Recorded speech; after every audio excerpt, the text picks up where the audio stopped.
Welcome back to our channel. So today in this video, we are going to discuss about how to write video scripts in ChatGPT. So without wasting much of our time, let's get straight into the video.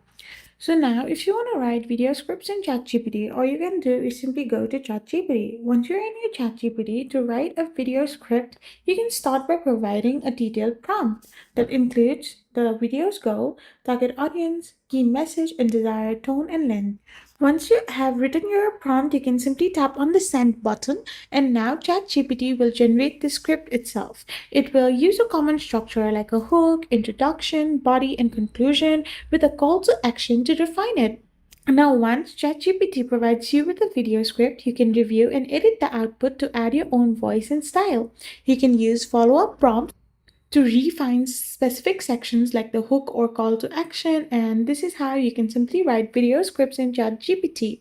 I hope you found this video helpful, so don't forget to hit that subscribe button and to give us a thumbs up. We will be back again with more informative videos. Thank you for watching and stay tuned for our next video. We will be back again really soon.